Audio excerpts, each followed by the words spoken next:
Malam itu, 7 mahasiswa KKN tiba di sebuah desa terpencil bernama Sumberaji. Desa yang tampak tenang, penuh hamparan sawah dan lumbung beras yang megah. Tapi di balik sambutan hangat Juragan Sastro, pemilik lumbung terbesar di desa itu, tersimpan rahasia kelam yang tak pernah berani diucapkan warga. Saat malam menjelang, suara gamelan gaib terdengar samar dari arah sawah. Bukan suara pesta rakyat, melainkan irama lambat yang membuat bulu kuduk berdiri. Salah satu mahasiswi, Rina, mengalami mimpi menyeramkan, didatangi sosok hitam tinggi besar yang menawarinya sesaji berupa kepala kambing. Anehnya, saat ia terbangun, telapak kakinya dipenuhi tanah basah, seolah ia benar-benar berjalan di sawah.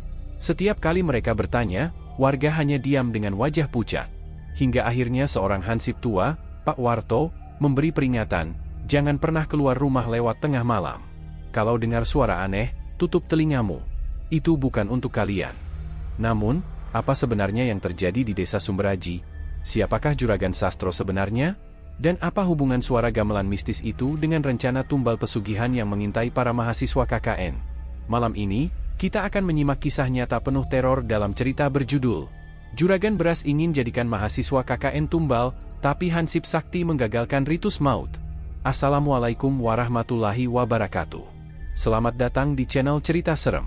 Sebelum lanjut cerita, tulis sholawat dulu di komentar ya, agar kelak kita mendapatkan syafaat di akhirat nanti, amin. Malam itu, udara terasa lebih dingin dari biasanya. Angin berhembus membawa aroma padi yang baru saja dipanen, bercampur bau tanah basah sisa hujan siang tadi. Sebuah minibus tua berhenti di pinggir jalan desa terpencil bernama Desa Sumberaji, sebuah tempat yang jarang terdengar namanya bahkan di kalangan warga kota terdekat. Lampu jalan hanya ada di perempatan kecil, sementara selebihnya gelap gulita, hanya diterangi cahaya bulan yang menggantung bulat sempurna di langit. 7 mahasiswa KKN dari sebuah universitas negeri turun satu persatu dari mobil itu. Mereka membawa koper, karung berisi logistik, serta beberapa kotak berisi perlengkapan kegiatan. Andi, mahasiswa jurusan teknik sipil, menjadi koordinator kelompok. Di sebelahnya ada Rina, mahasiswi cantik jurusan pendidikan, yang tampak kelelahan tapi tetap berusaha tersenyum. Ada pula 3 mahasiswa lain, Bima, Ayu, dan Doni, serta 2 mahasiswi bernama Lina dan Siska. Mereka semua saling menatap, mencoba menyemangati diri menghadapi 40 hari ke depan yang akan mereka jalani di desa ini.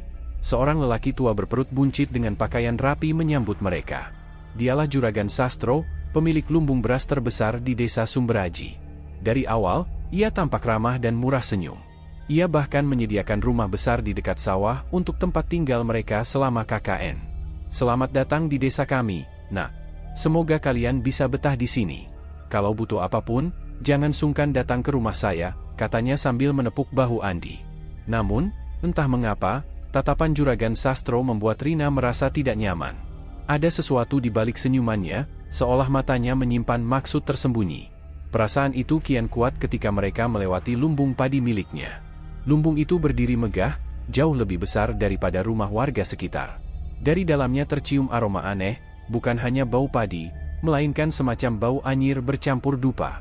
Malam pertama di rumah tinggal mereka pun dimulai. Rumah itu cukup luas, berdinding kayu dengan atap genteng, namun kesannya suram. Kayu pintunya sudah lapuk, beberapa jendela sulit ditutup rapat. Saat malam semakin larut, suara jangkrik dan kodok bersahutan dari sawah.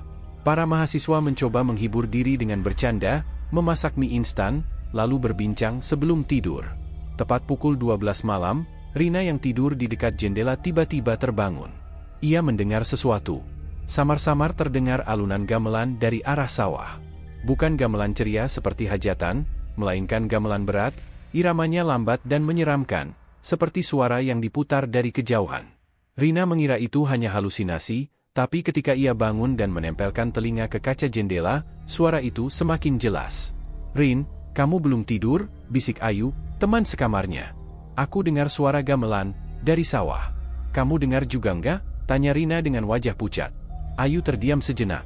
Ia menegakkan telinga, tapi tak mendengar apa-apa. "Enggak ada, Rin. Kamu capek kali, makanya kebawa mimpi." Rina akhirnya mencoba kembali tidur, meski rasa was-was menghantui. Tapi malam itu juga, ia mengalami mimpi yang begitu nyata. Dalam mimpi itu, ia berada di tengah sawah yang luas, diterangi cahaya bulan purnama. Di hadapannya berdiri sosok tinggi besar, bertubuh hitam pekat dengan mata merah menyala. Sosok itu membawa sebuah nampan berisi sesaji, kepala kambing, darah yang masih menetes, serta bunga 7 rupa. Dengan suara menggelegar, sosok itu berkata, "Terimalah persembahan ini, maka kau akan menjadi bagian dari kami." Rina menjerit dalam mimpinya, tapi tubuhnya seolah terkunci. Ia hanya bisa menangis ketakutan. Saat ia terbangun, tubuhnya benar-benar basah oleh keringat, dan ia melihat bekas tanah basah di telapak kakinya, seolah ia benar-benar berjalan di sawah. Keesokan harinya, Rina bercerita kepada teman-temannya. Tapi sebagian besar hanya menanggapinya sebagai bunga tidur. "Paling kamu kebawa cerita-cerita orang desa," kata Bima dengan nada menggampangkan. Namun Andi justru terlihat serius. "Aku juga dengar suara aneh semalam. Bukan gamelan, tapi kayak orang nembang Jawa. Padahal jelas-jelas nggak ada hajatan di desa ini." Mereka sepakat untuk menanyakan hal itu kepada warga. Namun, saat mereka mencoba bertanya, wajah warga langsung berubah pucat.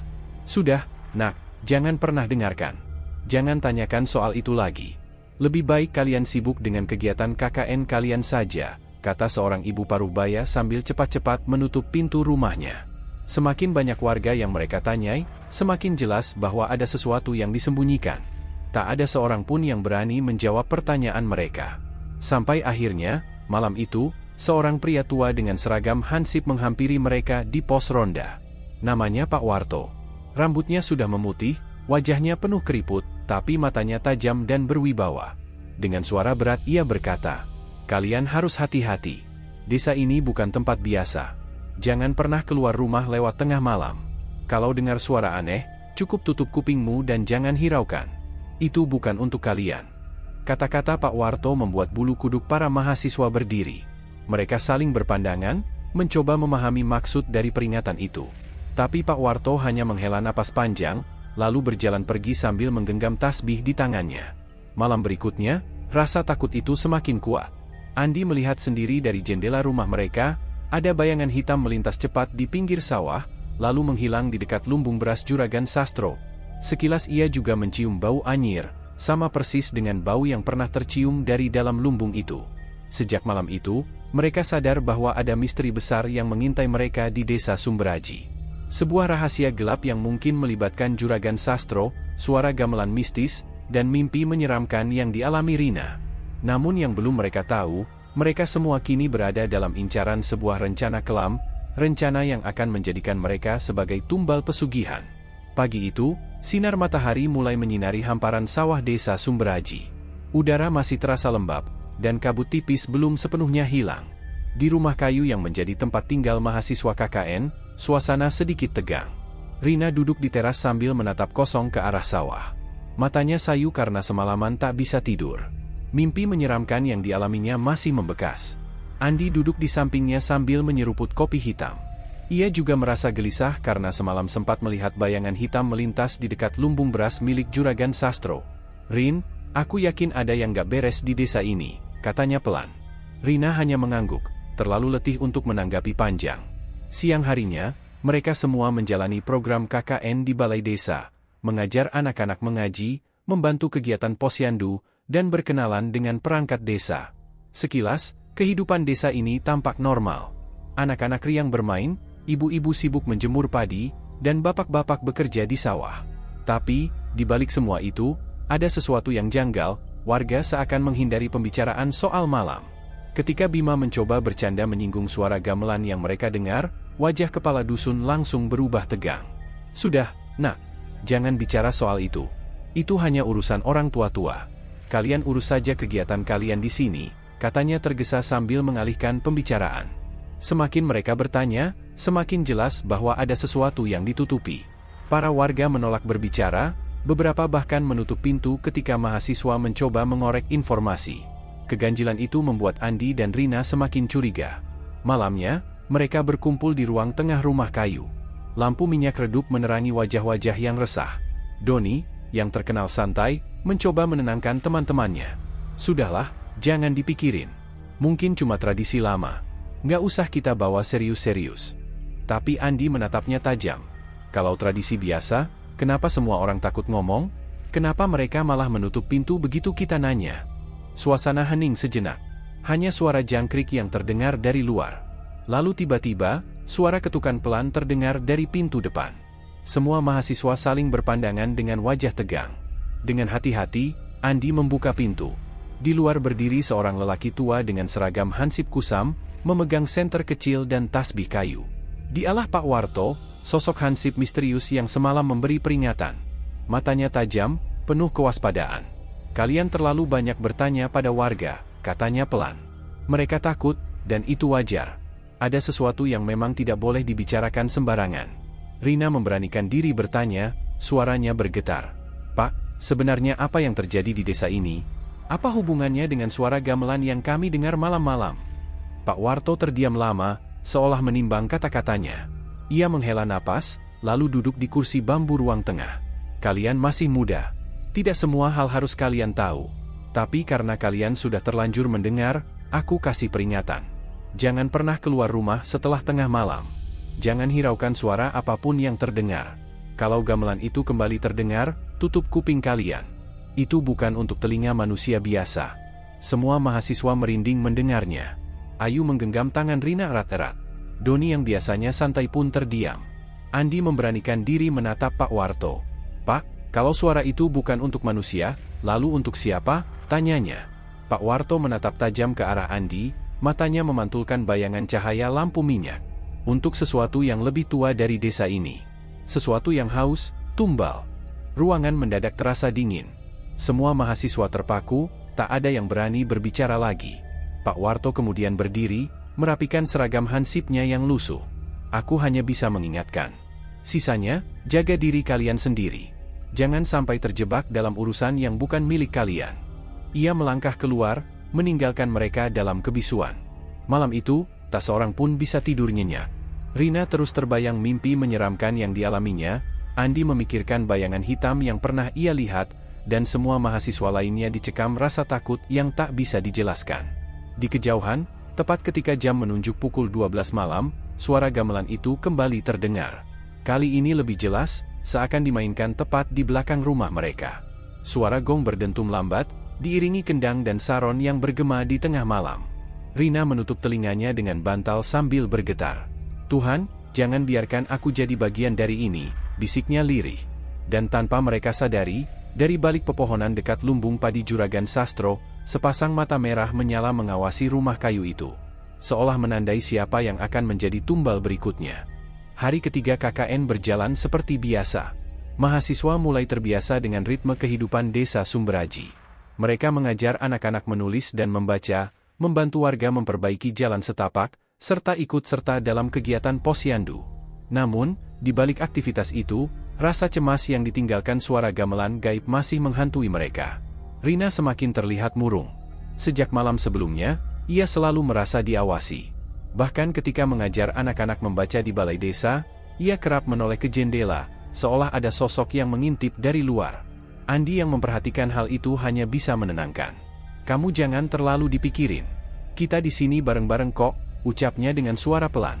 Menjelang malam, giliran kelompok mereka bertugas ikut ronda bersama warga. Jadwal ronda ini dijalankan setiap 2 malam sekali, dan kali ini mereka ditempatkan di balai desa, sebuah bangunan sederhana dari kayu jati dengan tiang besar yang mulai rapuh. Lampu petromak digantung di tengah ruangan, memberikan cahaya kuning yang temaram. Pak Warto, sang hansip desa, sudah menunggu di sana. Ia duduk bersila di lantai dengan tenang, menggenggam tasbih kayu yang tak pernah lepas dari tangannya. Wajahnya terlihat lebih serius dari biasanya. Malam ini kalian ikut saya. Jangan jauh-jauh dari balai desa. Kalau ada yang aneh, cukup diam dan jangan bersuara, katanya memberi peringatan. Mendengar itu, Doni langsung berbisik ke Bima, Pak Hansip ini makin bikin bulu kuduk berdiri ya. Kayak ada yang bakal muncul malam ini. Bima menegurnya agar diam, tapi dalam hati ia juga tak bisa menutupi rasa takut. Sekitar pukul 11 malam, suasana desa mulai sunyi. Hanya suara angin yang berhembus membawa bau padi kering dari lumbung. Tiba-tiba, Andi yang duduk di dekat jendela melihat sesuatu. Dari arah sawah, ia menyaksikan bayangan hitam tinggi bergerak cepat melintas, lalu menghilang di balik pohon waru besar. Pak, saya lihat sesuatu, bisiknya panik. Pak Warto tak menjawab, ia hanya meremas tasbihnya lebih kencang, matanya menatap lurus ke arah sawah. Jangan banyak bicara. Itu bukan untuk kalian, katanya pelan. Namun, bau anyir tiba-tiba menusuk hidung mereka. Bukan bau padi, melainkan bau darah segar bercampur tanah basah. Rina menutup hidungnya, wajahnya pucat pasi. Aku nggak kuat, baunya kayak mayat, ucapnya hampir menangis. Tak lama setelah itu, suara tawa melengking terdengar dari arah luar balai desa. Tawa itu panjang, menusuk telinga, seakan berasal dari sosok yang tidak kasat mata. Mahasiswa saling pandang dengan ketakutan. Ayu menggenggam tangan Siska erat-erat, sementara Doni mencoba menutup telinganya dengan kedua tangan. Dan kemudian, dari kegelapan sawah, sosok itu muncul. Tinggi besar, tubuhnya hitam pekat seperti asap pekat, matanya merah menyala, dan dari mulutnya mengalir cairan hitam kental. Sosok itu berdiri di depan balai desa, menatap tajam ke arah mereka semua. Rina langsung menjerit kecil, tapi Pak Warto segera menegurnya. "Diam! Jangan keluar dari lingkaran ini." Ia segera mengambil kapur putih dari kantong bajunya dan menggambar garis melingkar di lantai balai desa, lalu duduk di tengah sambil melantunkan doa dengan suara rendah namun tegas. Sosok hitam itu mengaum keras, lalu menghantamkan tangannya ke dinding balai desa. Kayu jati bergetar, lampu petromak bergoyang, dan cahaya hampir padam.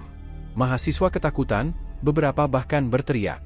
Namun Pak Warto tetap tenang, doa yang ia lantunkan semakin keras, suaranya menggetarkan ruangan. Perlahan, sosok hitam itu tampak goyah. Tubuhnya bergoyang ke kiri dan kanan, seolah terhantam oleh sesuatu yang tak kasat mata. Cahaya dari lampu petromak yang hampir padam justru semakin terang ketika doa itu dilantunkan. Andi menatap kejadian itu dengan mata terbelalak. Ia tak pernah menyangka seorang hansip tua bisa menghadapi makhluk menyeramkan dengan hanya doa dan sebilah tasbih. "Pak, siapa sebenarnya Bapak?" bisiknya lirih. Pak Warto tak menjawab, hanya terus melanjutkan bacaannya. Sampai akhirnya, sosok hitam itu menjerit keras, suaranya menggema ke seluruh desa, lalu lenyap begitu saja, hilang ditelan kegelapan malam. Keheningan menyelimuti balai desa. Nafas para mahasiswa terengah-engah, sebagian masih gemetar. Rina bahkan hampir pingsan, untung Ayu memeluknya erat. Pak Warto membuka matanya perlahan, lalu berkata dengan suara dalam, "Kalian sudah melihatnya. Itu bukan manusia. Itu adalah jin pesugihan yang dipanggil oleh seseorang di desa ini."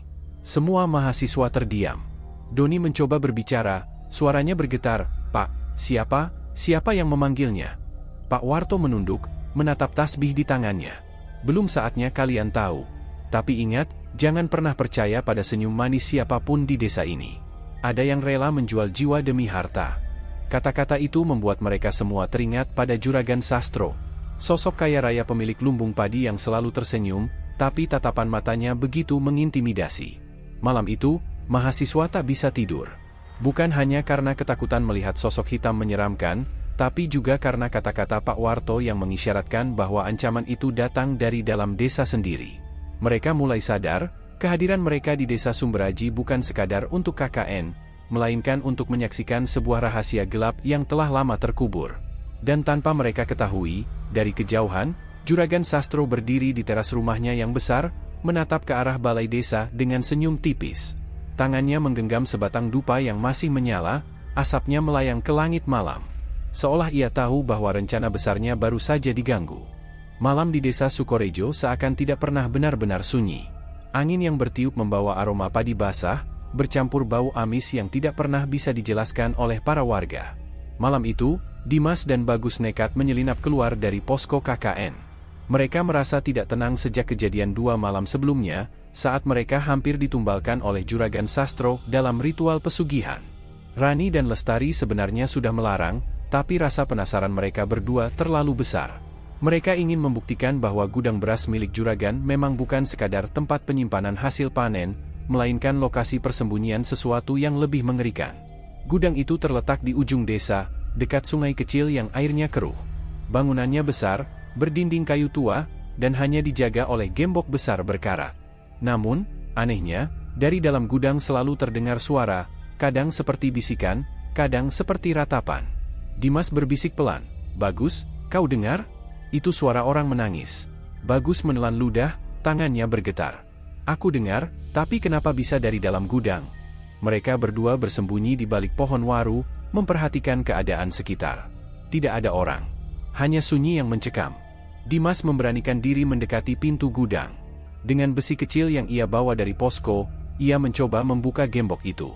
Klek, gembok besar itu terbuka dengan mudah, seolah memang sengaja tidak dikunci rapat.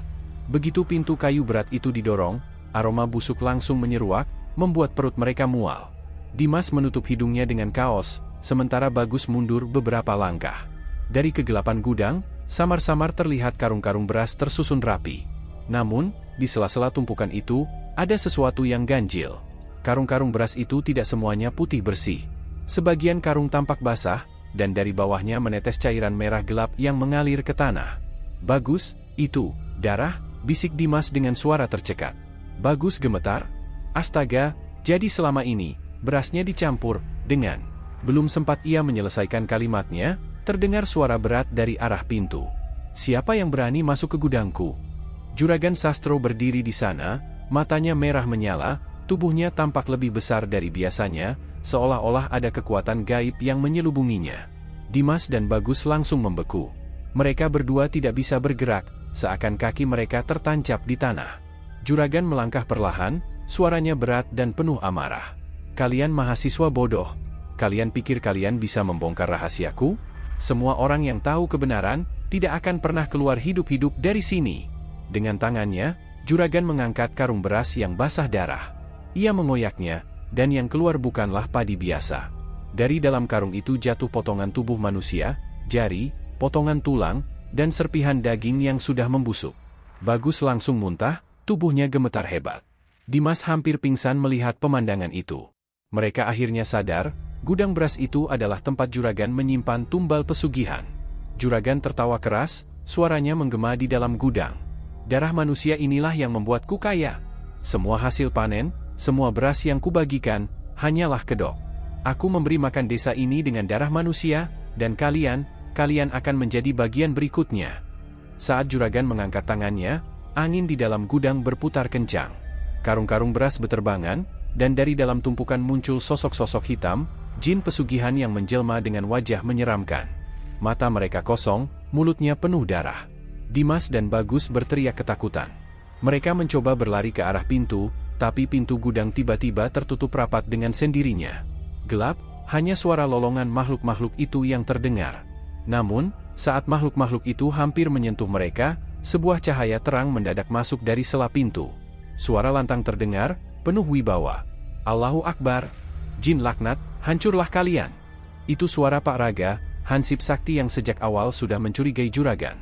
Dengan tongkat kayu dan tasbih di tangannya, ia mendobrak pintu gudang. Begitu cahaya lampu petromax dan doa-doa keluar dari mulutnya, jin-jin pesugihan itu menjerit, tubuh mereka terbakar cahaya tak kasat mata. Juragan Sastro berteriak marah, "Raga, kau berani melawan perjanjian yang kubuat?" Pak Raga menatap lurus ke arahnya. "Kau sudah melampaui batas, Sastro. Kau mempermainkan nyawa manusia, kau memberi makan desa dengan darah. Malam ini, pesugihanmu berakhir." Pertarungan pun dimulai. Juragan melompat dengan kekuatan gaibnya, sementara jin-jin tersisa menyerang Dimas dan Bagus. Namun Pak Raga bergerak cepat, tongkatnya menghantam tanah, memunculkan getaran yang membuat makhluk-makhluk itu terlempar ke udara. Dimas dan Bagus, meski ketakutan, melihat jelas bagaimana Pak Raga bukanlah hansip biasa. Doa-doanya membuat gudang itu bergetar, karung-karung beras berdarah terbakar menjadi abu. Teriakan jin dan juragan bercampur menjadi satu, malam itu menjadi saksi awal dari kehancuran pesugihan berdarah milik Juragan Sastro. Namun, sebelum runtuh sepenuhnya, Juragan sempat mengucapkan sumpah serapah. "Raga, kalian pikir kalian menang? Kalian belum lihat apa yang sebenarnya akan datang. Aku akan kembali, dan saat itu, kalian semua akan jadi tumbalku." Lalu, gudang itu runtuh, menimbun Juragan dan sisa jin di dalamnya. Dimas dan Bagus berhasil diselamatkan Pak Raga, tapi trauma malam itu tidak akan pernah hilang. Mereka sadar, Juragan tidak akan berhenti begitu saja. Masih ada rahasia yang belum terungkap sepenuhnya, dan mereka harus siap menghadapi bahaya berikutnya. Ritual berdarah di Lumbung Tua, malam panjang Juragan Suryo dan mahasiswa KKN. Angin malam berhembus pelan, membawa aroma lembab dari persawahan yang baru saja diguyur hujan sore tadi. Desa Sukajaya mulai hening, hanya sesekali terdengar lolongan anjing dari kejauhan. Di sebuah gubuk tua yang dulunya lumbung beras peninggalan Belanda, api unggun menyala redup. Asap dupa mengepul, membentuk pusaran tipis di langit-langit yang lapuk. Juragan Suryo berdiri tegak di tengah ruangan, jubah hitam menempel di tubuhnya. Mata tuanya merah menyala, seperti dikuasai sesuatu yang bukan manusia. Tangannya menggenggam keris pusaka yang sudah diolesi darah ayam hitam. Di hadapannya, dua orang mahasiswa KKN, Nina dan Yoga, duduk terikat dengan mulut tersumpal kain. Mata mereka penuh teror, tubuh bergetar menahan takut. Malam itu adalah malam penentuan. Juragan Suryo percaya, tumbal manusia dari kalangan muda, khususnya mahasiswa yang dianggap suci dari urusan duniawi desa, akan memberi kekuatan besar pada pesugihan berasnya. Jin penunggu sawah yang selama ini ia sembah menuntut sesuatu yang lebih besar daripada ayam atau kambing. Namun ada yang tak ia ketahui, seorang hansip bernama Pak Surya, lelaki tua sederhana yang rumahnya tak jauh dari pos ronda, sudah mengendus rencana jahat itu. Dengan kesaktiannya yang diwariskan dari ayahnya, seorang penjaga keraton di masa lalu, Pak Surya telah mempersiapkan diri. Ia membawa tasbih tua, tongkat kayu nagasari, dan sebilah keris pusaka kecil yang dibalut kain putih. Lumbung tua yang berubah jadi neraka. Juragan Suryo mulai melantunkan mantra, suara seraknya bercampur dengan dengungan aneh yang berasal dari sudut gelap lumbung. Lilin-lilin merah yang ditancapkan di setiap sudut ruangan berkedip seolah diterpa angin, padahal pintu dan jendela rapat tertutup. Dari sela-sela bayangan, sosok tinggi hitam dengan mata merah perlahan muncul. Jin pesugihan yang selama ini menjadi penopang kekayaan Juragan Suryo akhirnya menampakkan diri. Nina mencoba berteriak, namun suaranya tertahan oleh kain di mulutnya. Yoga meronta, tetapi tali ijuk yang mengikatnya terlalu kuat. Keringat bercucuran di wajah mereka, tubuh terasa kaku seperti ditahan sesuatu yang gaib. Darah muda mereka akan jadi persembahan. Lumbung ini akan kembali penuh panen, dan kekayaan tak akan habis sampai 7 turunan, teriak Juragan Suryo dengan suara yang menggelegar. Sosok hitam itu mendekat, mengulurkan tangan panjangnya, seolah ingin meraih tubuh Nina. Saat itulah pintu lumbung berderit keras dan terbuka dengan hentakan. Datangnya Hansip Sakti. Pak Surya berdiri di ambang pintu, wajahnya tegas, sorot matanya tajam. "Hentikan, Suryo! Jangan seret anak-anak tak berdosa ke dalam kegelapanmu." Suaranya menggetarkan, membuat beberapa lilin langsung padam. Juragan Suryo menyeringai, "Pak Surya, Hansip kampung, kau pikir bisa melawan kekuatan ini? Jin sawah ini sudah kuikat dengan darah, dan malam ini, ia akan menjadi penguasa panen yang tak terkalahkan." Pak Surya melangkah masuk, tasbih di tangannya berputar pelan. Setiap kali butir tasbih bergesek, terdengar bunyi lirih seperti denting logam. "Aku bukan sekadar Hansip, Suryo. Tugasku bukan hanya menjaga ronda, tapi menjaga desa ini dari kebusukan manusia yang tergoda setan." Tongkat kayu nagasari ditancapkan ke tanah lumbung, membuat lantai tanah bergetar. Aroma wangi kemenyan segera terganti dengan bau harum bunga melati. Jin hitam itu meraung, mundur beberapa langkah, matanya menyipit menahan cahaya yang memancar dari tongkat tersebut. Pertarungan gaib di lumbung. Juragan Suryo tak tinggal diam. Ia menghunus kerisnya dan melukai telapak tangannya sendiri, meneteskan darah ke tanah. Dari tetesan itu, muncul puluhan belalang hitam sebesar kepalan tangan, beterbangan mengitari ruangan, menyerang Pak Surya. Namun lelaki Hansip itu tetap tenang. Ia merapal doa pelan, dan setiap butir tasbih yang jatuh ke tanah berubah menjadi cahaya kecil yang membakar belalang satu persatu. Ruangan mendadak terang oleh percikan cahaya, membuat Nina dan Yoga bisa melihat jelas pertarungan mengerikan itu. Jin pesugihan semakin marah. Tubuhnya membesar, menembus atap lumbung, wajahnya mengerikan dengan taring panjang. Ia mengibaskan tangannya, angin kencang membuat jerami beterbangan. Lilin padam semua, hanya cahaya tongkat Pak Surya yang bertahan. "Surya, kau tak akan bisa menahan kami berdua. Aku dan jin ini sudah bersatu," teriak Juragan Suryo, matanya kini terlihat hitam pekat. Pak Surya menatapnya dalam, lalu mengangkat keris pusaka kecil dari balik kain putih. Keris itu bergetar, mengeluarkan cahaya biru yang tajam. "Kalau begitu, aku akan pisahkan kau dari iblis itu, meski nyawaku taruhannya." Jerit malam yang membelah desa. Pertarungan memuncak. Juragan Suryo melompat menerjang, kerisnya hampir mengenai Pak Surya, namun tongkat nagasari menahan dengan bunyi keras seperti logam beradu. Jin hitam meraung, meluncurkan energi hitam pekat ke arah mahasiswa yang terikat. Pak Surya segera mengarahkan tasbihnya, membaca ayat pelindung. Cahaya putih membentuk dinding gaib, melindungi Nina dan Yoga dari serangan maut itu. Jeritan aneh terdengar dari lumbung, hingga warga desa yang sedang tidur terbangun ketakutan. Dari kejauhan, mereka melihat sinar biru dan merah bercampur di langit di atas lumbung tua. Beberapa orang berani mendekat, namun hanya sampai batas jalan, karena hawa panas membuat kulit mereka terbakar meski tak ada api yang terlihat. Puncak ritual berdarah. Juragan Suryo akhirnya benar-benar dikuasai jin. Tubuhnya berubah semakin aneh, kulit menghitam, urat-urat menonjol, matanya merah menyala. Dengan tenaga luar biasa, ia menghantam tanah, membuat retakan besar di lantai lumbung. Pak Surya hampir terlempar, namun segera menancapkan tongkat ke tanah lagi. Keris pusaka kecil di tangannya kemudian diarahkan ke arah Juragan Suryo. Cahaya biru menyambar, memutuskan ikatan gaib yang menghubungkan juragan dengan jin pesugihan. Terdengar jeritan panjang, tubuh Juragan Suryo bergetar hebat, lalu terhempas ke dinding. Jin hitam itu meraung, mengecil, lalu masuk kembali ke bayangan, meninggalkan bau busuk yang menusuk hidung. Nina dan Yoga menangis lega ketika tali mereka tiba-tiba putus sendiri, seolah ikut terbakar oleh energi cahaya keris Pak Surya. Akhir malam panjang. Juragan Suryo tergeletak, tubuhnya lemah, wajahnya pucat. Namun matanya masih penuh dendam. Kau pikir ini berakhir, Surya? Pesugihan ini tak akan pernah mati, akan selalu ada orang desa yang butuh kekayaan cepat. Pak Surya menatapnya dengan tenang. Benar, tapi selalu akan ada yang menjaga. Selama aku masih hidup, desa ini tak akan jatuh ke tangan setan. Ia lalu membawa Nina dan Yoga keluar dari lumbung yang mulai runtuh. Api unggun padam sendiri, meninggalkan hanya bara merah kecil. Suara burung hantu terdengar dari kejauhan, seakan menutup malam itu dengan tanda bahaya yang belum sepenuhnya usai. Karena meski jin berhasil dipukul mundur, Pak Surya tahu, Juragan Suryo belum benar-benar menyerah. Dan gelombang kegelapan mungkin akan datang kembali, dengan harga yang lebih mahal. Malam di desa Sukorejo seakan tidak pernah benar-benar sunyi. Angin yang bertiup membawa aroma padi basah, bercampur bau amis yang tidak pernah bisa dijelaskan oleh para warga.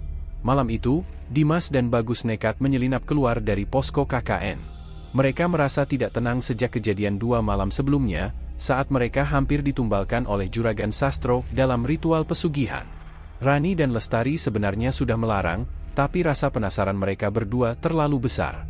Mereka ingin membuktikan bahwa gudang beras milik Juragan memang bukan sekadar tempat penyimpanan hasil panen, melainkan lokasi persembunyian sesuatu yang lebih mengerikan. Gudang itu terletak di ujung desa, dekat sungai kecil yang airnya keruh. Bangunannya besar, berdinding kayu tua, dan hanya dijaga oleh gembok besar berkarat. Namun, anehnya, dari dalam gudang selalu terdengar suara, kadang seperti bisikan, kadang seperti ratapan. Dimas berbisik pelan, "Bagus, kau dengar? Itu suara orang menangis." Bagus menelan ludah, tangannya bergetar. "Aku dengar, tapi kenapa bisa dari dalam gudang?" Mereka berdua bersembunyi di balik pohon waru, memperhatikan keadaan sekitar. Tidak ada orang. Hanya sunyi yang mencekam. Dimas memberanikan diri mendekati pintu gudang. Dengan besi kecil yang ia bawa dari posko, ia mencoba membuka gembok itu. Klek, gembok besar itu terbuka dengan mudah, seolah memang sengaja tidak dikunci rapat. Begitu pintu kayu berat itu didorong, aroma busuk langsung menyeruak, membuat perut mereka mual. Dimas menutup hidungnya dengan kaos, sementara Bagus mundur beberapa langkah. Dari kegelapan gudang, samar-samar terlihat karung-karung beras tersusun rapi. Namun, di sela-sela tumpukan itu, ada sesuatu yang ganjil. Karung-karung beras itu tidak semuanya putih bersih. Sebagian karung tampak basah, dan dari bawahnya menetes cairan merah gelap yang mengalir ke tanah. "Bagus, itu darah," bisik Dimas dengan suara tercekat. Bagus gemetar. "Astaga, jadi selama ini berasnya dicampur dengan..." Belum sempat ia menyelesaikan kalimatnya, terdengar suara berat dari arah pintu. "Siapa yang berani masuk ke gudangku?" Juragan Sastro berdiri di sana, matanya merah menyala, tubuhnya tampak lebih besar dari biasanya, seolah-olah ada kekuatan gaib yang menyelubunginya. Dimas dan Bagus langsung membeku. Mereka berdua tidak bisa bergerak, seakan kaki mereka tertancap di tanah. Juragan melangkah perlahan, suaranya berat dan penuh amarah. "Kalian mahasiswa bodoh. Kalian pikir kalian bisa membongkar rahasiaku? Semua orang yang tahu kebenaran, tidak akan pernah keluar hidup-hidup dari sini." Dengan tangannya, Juragan mengangkat karung beras yang basah darah. Ia mengoyaknya, dan yang keluar bukanlah padi biasa. Dari dalam karung itu jatuh potongan tubuh manusia, jari, potongan tulang, dan serpihan daging yang sudah membusuk. Bagus langsung muntah, tubuhnya gemetar hebat. Dimas hampir pingsan melihat pemandangan itu. Mereka akhirnya sadar, gudang beras itu adalah tempat Juragan menyimpan tumbal pesugihan. Juragan tertawa keras, suaranya menggema di dalam gudang. Darah manusia inilah yang membuatku kaya. Semua hasil panen, semua beras yang kubagikan, hanyalah kedok.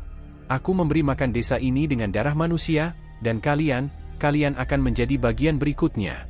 Saat juragan mengangkat tangannya, angin di dalam gudang berputar kencang. Karung-karung beras beterbangan, dan dari dalam tumpukan muncul sosok-sosok hitam, jin pesugihan yang menjelma dengan wajah menyeramkan. Mata mereka kosong, mulutnya penuh darah. Dimas dan Bagus berteriak ketakutan. Mereka mencoba berlari ke arah pintu, tapi pintu gudang tiba-tiba tertutup rapat dengan sendirinya. Gelap, hanya suara lolongan makhluk-makhluk itu yang terdengar. Namun, saat makhluk-makhluk itu hampir menyentuh mereka, sebuah cahaya terang mendadak masuk dari sela pintu. Suara lantang terdengar, penuh wibawa. Allahu Akbar! Jin laknat, hancurlah kalian! Itu suara Pak Raga, hansip sakti yang sejak awal sudah mencurigai juragan. Dengan tongkat kayu dan tasbih di tangannya, ia mendobrak pintu gudang. Begitu cahaya lampu petromax dan doa-doa keluar dari mulutnya, jin-jin pesugihan itu menjerit, tubuh mereka terbakar cahaya tak kasat mata. Juragan Sastro berteriak marah, "Raga, kau berani melawan perjanjian yang kubuat?" Pak Raga menatap lurus ke arahnya. "Kau sudah melampaui batas, Sastro. Kau mempermainkan nyawa manusia, kau memberi makan desa dengan darah. Malam ini, pesugihanmu berakhir." Pertarungan pun dimulai. Juragan melompat dengan kekuatan gaibnya, sementara jin-jin tersisa menyerang Dimas dan Bagus. Namun Pak Raga bergerak cepat, tongkatnya menghantam tanah, memunculkan getaran yang membuat makhluk-makhluk itu terlempar ke udara. Dimas dan Bagus, meski ketakutan, melihat jelas bagaimana Pak Raga bukanlah hansip biasa. Doa-doanya membuat gudang itu bergetar, karung-karung beras berdarah terbakar menjadi abu. Teriakan jin dan juragan bercampur menjadi satu, malam itu menjadi saksi awal dari kehancuran pesugihan berdarah milik Juragan Sastro. Namun, sebelum runtuh sepenuhnya, juragan sempat mengucapkan sumpah serapah. "Raga, kalian pikir kalian menang? Kalian belum lihat apa yang sebenarnya akan datang. Aku akan kembali, dan saat itu, kalian semua akan jadi tumbalku." Lalu, gudang itu runtuh, menimbun juragan dan sisa jin di dalamnya. Dimas dan Bagus berhasil diselamatkan Pak Raga, tapi trauma malam itu tidak akan pernah hilang. Mereka sadar, juragan tidak akan berhenti begitu saja. Masih ada rahasia yang belum terungkap sepenuhnya, dan mereka harus siap menghadapi bahaya berikutnya. Kutukan balik untuk juragan, jin pesugihan mengamuk, desa diteror makhluk tak kasat mata. Malam itu, suasana desa Wonosari tidak lagi seperti biasanya. Angin bertiup kencang seakan membawa bisikan aneh dari arah sawah. Pohon-pohon bambu di pinggir jalan berderit keras, menimbulkan suara seakan ada ratusan orang berbisik dari balik kegelapan. Warga yang masih terjaga memilih menutup pintu rapat-rapat, karena sejak sore sudah ada kabar buruk. Juragan Sastro, orang terkaya di desa yang diam-diam memuja pesugihan, tiba-tiba menjerit-jerit di rumahnya seperti orang kesurupan. Kabar itu langsung menggemparkan mahasiswa KKN. Raka dan teman-temannya yang masih trauma dengan kejadian sebelumnya di rumah kosong dekat sawah, kini kembali dihantui rasa was-was. Apalagi Pak Dharma, hansip desa yang ternyata menyimpan ilmu sakti, sudah memperingatkan bahwa jin pesugihan Juragan Sastro mulai lepas kendali.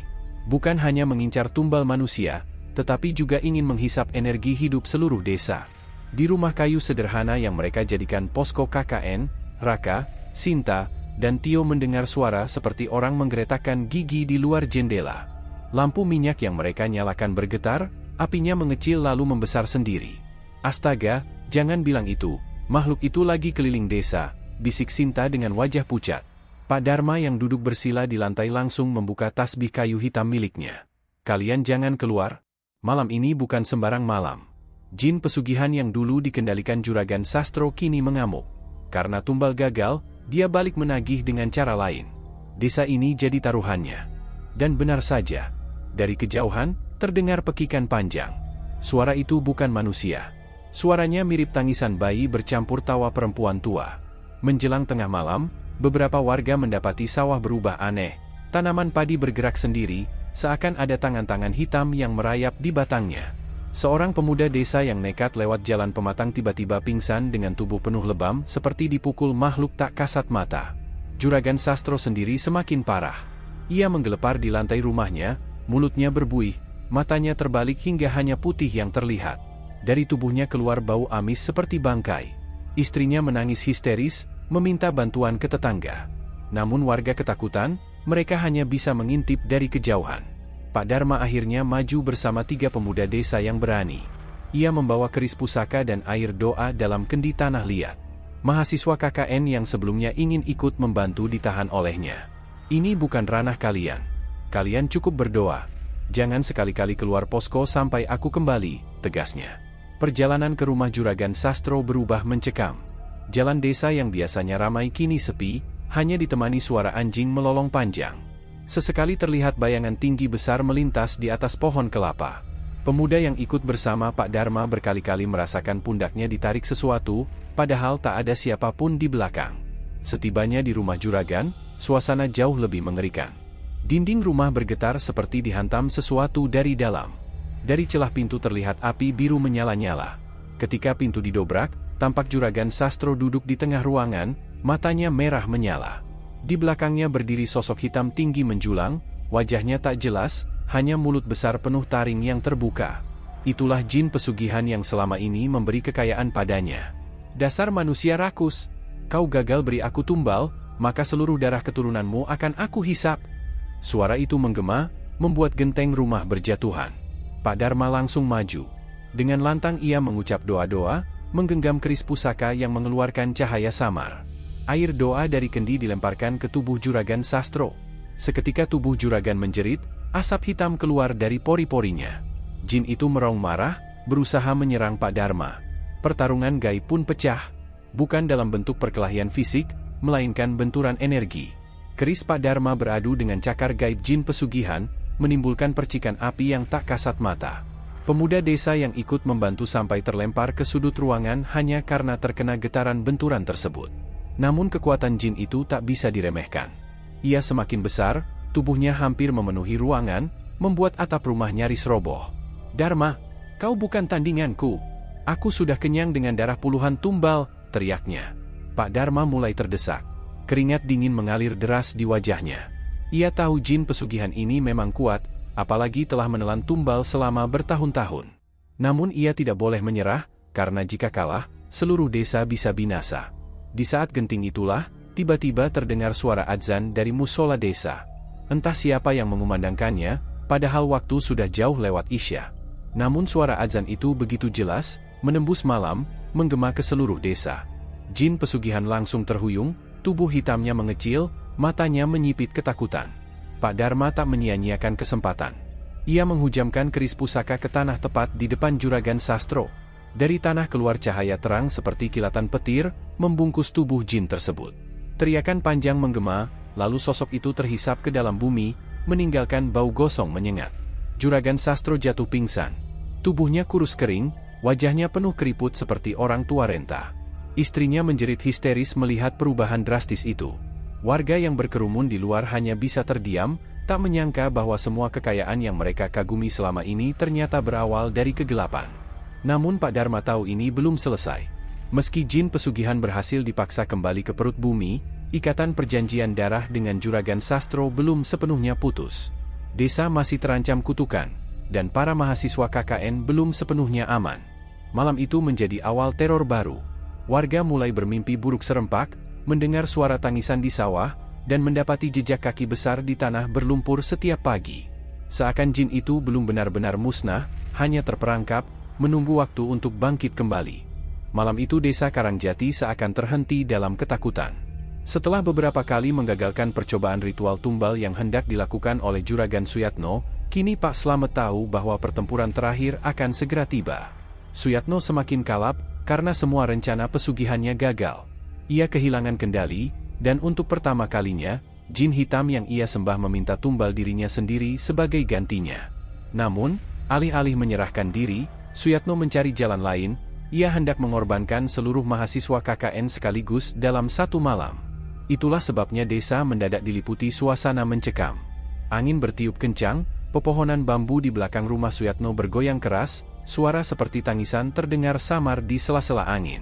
Pak Slamet, hansip tua yang selama ini dianggap orang biasa, berdiri di ujung desa sambil membawa tasbih dan sebilah tongkat kayu yang telah menjadi pusaka turun-temurun. Di wajahnya terlihat lelah, tapi matanya tajam penuh kewaspadaan. Ia sudah tahu, Pertempuran ini bukan hanya soal menyelamatkan mahasiswa, tapi juga tentang masa depan desa. Ritual terakhir Juragan Suyatno. Di gudang beras besar milik Suyatno, mahasiswa KKN yang diculik diikat di sudut ruangan. Mereka ketakutan, mulut disumpal kain, tubuh gemetar. Suyatno berdiri di tengah ruangan dengan pakaian serba hitam, di hadapannya terdapat sesajen, kepala kambing, kendi berisi darah, dan dupa yang menyebarkan asap pekat. "Kalau aku tidak bisa kaya, lebih baik kalian semua mati bersamaku," gumam Suyatno, matanya merah, penuh dendam dan keputusasaan. Dari asap hitam itu, sesosok makhluk tinggi besar muncul, tubuhnya dipenuhi sisik hitam, matanya menyala seperti bara. Jin pesugihan itu menuntut tumbal segera. "Aku haus darah. Jika gagal lagi, maka kau yang menjadi gantinya," Suyatno, suaranya menggelegar. Ketakutan menyergap para mahasiswa. Mereka merasa ajal sudah di depan mata. Namun pada saat itulah, pintu gudang beras bergetar keras lalu terbuka dengan sekali hentakan. Di ambang pintu berdiri Pak Slamet, tubuhnya terlihat kecil dibanding sosok Jin, tapi auranya memancarkan wibawa yang membuat ruangan mendadak bergetar. Pertarungan sakral. "Cukup sudah, Suyatno. Kau sudah menjerumuskan dirimu terlalu jauh," teriak Pak Slamet dengan lantang. Jin itu meraung, dan seketika asap hitam memenuhi ruangan, membuat pandangan kabur. Dari dalam kabut, muncul tangan-tangan hitam panjang yang berusaha meraih mahasiswa. Namun tongkat Pak Slamet berkilat cahaya putih, sekali tebas, tangan-tangan itu terputus dan lenyap menjadi abu. Suyatno, yang sudah setengah kerasukan, menyerang Pak Slamet dengan mata penuh kebencian. "Kau hanya hansip kampung. Jangan ikut campur urusanku." Pak Slamet tetap tenang, membaca doa dengan suara tegas. Setiap langkahnya memancarkan cahaya yang membuat jin itu mengerang kesakitan. Tongkatnya menghantam tanah, menimbulkan cahaya membentuk lingkaran pelindung di sekeliling mahasiswa. Jin pesugihan itu semakin murka. Tubuhnya membesar, memenuhi atap gudang. Dari mulutnya keluar api hitam, menyambar ke arah Pak Slamet. Namun tasbih di tangan Slamet berputar cepat, memantulkan api itu kembali, membuat jin berteriak kesakitan. Suyatno terseret kutukan. Dalam kepanikan, Suyatno memohon pada jin itu, "Tolong aku. Ambil saja siapapun, jangan aku." Tapi perjanjian gaib tak bisa ditawar.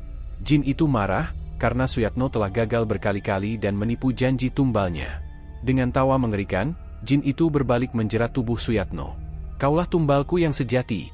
Pak Slamet berusaha menghentikan, tapi Suyatno sudah terikat oleh rantai hitam gaib. Tubuhnya ditarik ke dalam pusaran asap. Jeritannya menggema panjang hingga lenyap bersama jin ke alam gaib. Sesaat setelah itu, gudang beras runtuh sebagian, menyisakan bau menyengat seperti belerang. Para mahasiswa terlepas dari ikatan, meski tubuh mereka masih gemetar ketakutan.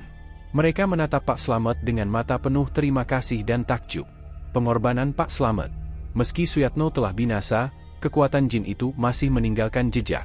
Sisa energi hitam berusaha mencari inang baru, mengambang di udara seperti kabut pekat. Pak Slamet tahu, jika dibiarkan, energi itu akan menghantui desa dan mencari korban baru. Ia duduk bersila, menancapkan tongkatnya ke tanah, lalu mulai membaca doa dengan suara keras. Cahaya putih dari tubuhnya memancar, menyelimuti ruangan yang retak. Perlahan-lahan kabut hitam itu tersedot masuk ke dalam tongkat. Namun proses itu menguras tenaga. Tubuh Pak Slamet gemetar hebat, keringat dingin bercucuran. Mahasiswa mencoba menolong, tapi ia menahan dengan tangan, memberi isyarat agar mereka mundur. "Jika tongkat ini hancur bersama diriku, maka jin itu tidak akan pernah kembali lagi ke desa ini," ucap Pak Slamet lirih. Detik berikutnya, terdengar ledakan cahaya putih. Tongkat Pak Slamet patah, tubuhnya terpental, lalu jatuh tak bergerak. Energi hitam benar-benar lenyap, tapi Pak Slamet telah mengorbankan seluruh kekuatannya. Akhir di desa Karangjati. Keesokan paginya, kabar tentang kematian Suyatno dan keruntuhan gudang beras menyebar. Orang-orang menemukan tubuh Suyatno yang membusuk tak wajar di reruntuhan, matanya kosong, wajahnya membiru. Semua orang percaya itu akibat kutukan pesugihan. Sementara itu, Pak Slamet ditemukan masih bernapas lemah. Ia tidak meninggal, tetapi kehilangan sebagian besar kekuatan gaibnya. Ia kembali menjadi manusia biasa, hanya hansip desa, namun tetap dihormati sebagai pahlawan. Mahasiswa KKN akhirnya menyelesaikan masa baktinya di Karangjati dengan aman. Mereka membawa kisah ini sebagai pengalaman hidup yang tak terlupakan, tentang betapa rakusnya manusia bisa berujung pada malapetaka, dan bagaimana seorang hansip sederhana mampu menjadi penyelamat. Desa Karangjati kembali tenang. Sawah-sawah menghijau, warga bekerja tanpa rasa takut. Namun setiap kali mereka melewati bekas gudang beras Suyatno, hawa dingin masih terasa. Konon, malam-malam tertentu, terdengar jeritan samar dari arah reruntuhan, seolah mengingatkan, serakah dan pesugihan hanya berakhir pada kehancuran. Dan nama Pak Slamet, hansip tua yang sederhana, akan selalu dikenang sebagai penjaga desa yang. Fajar menyingsing di ufuk timur, sinarnya menembus kabut tipis yang menyelimuti desa Mulyosari. Desa yang beberapa hari terakhir penuh teror, kini mulai merasakan ketenangan yang telah lama hilang. Malam mengerikan di rumah Juragan Sastro, juragan beras tamak yang hendak menumbalkan mahasiswa KKN demi pesugihan, akhirnya berakhir dengan kegagalan total. Jin pesugihan yang selama ini menguasai harta Juragan Sastro telah lumpuh di tangan Pak Suro, hansip tua yang selama ini dianggap hanya penjaga ronda biasa. Dengan tasbih, doa, dan pusaka kecil pemberian gurunya, Pak Suro membungkam jin rakus itu, mengikatnya kembali ke dunia gaib agar tak bisa lagi mengganggu manusia. Namun, kemenangan itu tak datang tanpa luka. Juragan Sastro ditemukan tak sadarkan diri di dalam rumahnya. Tubuhnya kurus kering, seakan seluruh tenaganya tersedot oleh jin yang ia puja. Matanya kosong, lidahnya keluh. Tak ada lagi kejayaan seorang juragan beras yang dulu disegani dan ditakuti. Ia kini menjadi bayangan dari dirinya sendiri. Mahasiswa KKN, Dewi, Joko, Ayu, dan Randy, masih syok dengan apa yang mereka alami. Mereka tak pernah menyangka, niat tulus mereka mengabdi di desa malah menyeret mereka ke dalam rencana sesat seorang juragan. Namun, mereka juga sadar bahwa pengalaman ini membuat mereka lebih kuat. Mereka melihat langsung bagaimana keserakahan bisa menjerumuskan seseorang ke jurang kehancuran, dan bagaimana kebaikan serta keberanian mampu menyelamatkan nyawa. Pak Suro hanya duduk di teras rumahnya setelah semua selesai. Ia kembali ke kebiasaannya, menyeduh kopi hitam pahit, merokok kretek, sambil menatap jalan desa yang lengang. Baginya, semua ini bukan tentang dirinya yang sakti, tapi tentang menjaga keseimbangan desa yang sudah dianggap seperti keluarganya sendiri. Warga desa yang dulu menganggapnya hanya hansip tua mulai menaruh hormat. Mereka sadar, di balik kesederhanaan Pak Suro, tersimpan ilmu dan keberanian yang tak bisa ditakar. Namun, Pak Suro tak pernah mau dipuja. "Saya ini cuma hansip, tugas saya jaga desa," begitu jawabnya singkat ketika warga hendak memberinya penghargaan. Di sisi lain, rumah besar Juragan Sastro kini kosong. Orang-orang enggan mendekat, konon masih ada hawa gelap yang tertinggal. Beberapa warga mengatakan, kadang terdengar suara tangisan perempuan dari dalam rumah itu. Ada yang percaya, itu adalah suara arwah tumbal lama yang dulu pernah dijadikan persembahan oleh Sastro sebelum ketahuan. Mahasiswa KKN akhirnya menyelesaikan tugas mereka, namun cerita mereka di desa Mulyosari menjadi buah bibir hingga ke kampus. Mereka pulang bukan hanya dengan laporan pengabdian masyarakat, tapi dengan pengalaman hidup yang akan mereka kenang seumur hidup. Sementara itu, Pak Suro kembali ke pos ronda, memegang kentongan bambu seperti biasa. Bagi dunia luar, ia hanyalah hansip tua. Tapi bagi desa, ia adalah benteng gaib yang melindungi mereka dari keserakahan manusia dan makhluk halus yang mencari celah. Dan begitulah, desa Mulyosari kembali damai. Juragan tamak telah tumbang, jin pesugihan telah terkunci, dan mahasiswa KKN berhasil selamat. Tapi siapa yang tahu, apakah ini benar-benar akhir dari segala kutukan? Ataukah hanya jeda sebelum kegelapan lain datang? Yang pasti, nama Pak Suro, sang hansip sakti, akan selalu terpatri di hati setiap orang yang pernah melihat keberaniannya melawan maut.